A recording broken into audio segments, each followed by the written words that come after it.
তাদের থাকবে। সৌদি আরবে কর্মরত ৬৫ জন শ্রমিকের বেতন আত্মসাৎ করে পালিয়েছে পিরোজপুর মঠবাড়িয়ার দুই প্রতারক জহির ও রফিক। এই ঘটনায় ভুক্তভোগী বাবুল দাস সৌদি আরবের রিয়াদে নিযুক্ত বাংলাদেশ রাষ্ট্রদূত বরাবর একটি লিখিত অভিযোগ দায়ের করেছেন এবং মঠবাড়িয়া থানায় একটি লিখিত অভিযোগ দায়ের করেন। বিস্তারিত দেখুন ডেস্ক রিপোর্টে। সংবাদ সম্মেলনে লিখিত বক্তব্য সূত্রে জানা যায়, ভুক্তভোগী বাবুল দাস ও অধীর দাস দীর্ঘদিন ধরে সৌদি আরবে শ্রমিকদের ঠিকাদারি করে আসছেন।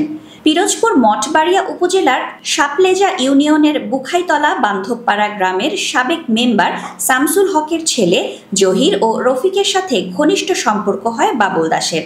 পরে দুই ভাই জহির ও রফিক পার্টনার হিসেবে কাজ করার প্রস্তাব দিলে একই জেলার বাসিন্দা হওয়ার কারণে তাদের প্রস্তাব মেনে নেয় বাবুল দাস। বক্তব্য সূত্রে আরও জানা যায়, কিছুদিন ভালোভাবে কাজ ও লেনদেন করলেও গত ২০ ফেব্রুয়ারি ৬৫ জন শ্রমিকের বেতন বাংলাদেশি ৮৯,৭৮,০০০ টাকা শ্রমিকদের বেতন দেওয়ার জন্য জহির ও রফিকের হাতে তুলে দেন।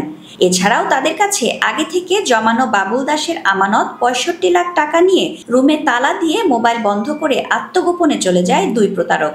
পিরোজপুর জেলা প্রশাসক মোহাম্মদ আশরাফুল আলম খান বলেন, সৌদি আরব রাষ্ট্রদূত থেকে একটি অভিযোগের কপি পেয়েছি। বিষয়টি আমি অবগত আছি। যেহেতু ঘটনাটি দেশের বাহিরের, সেক্ষেত্রে আমরা কি ধরনের আইনগত ব্যবস্থা গ্রহণ করতে পারি, এসপি সাহেবের সাথে কথা বলে বিষয়টি দেখব।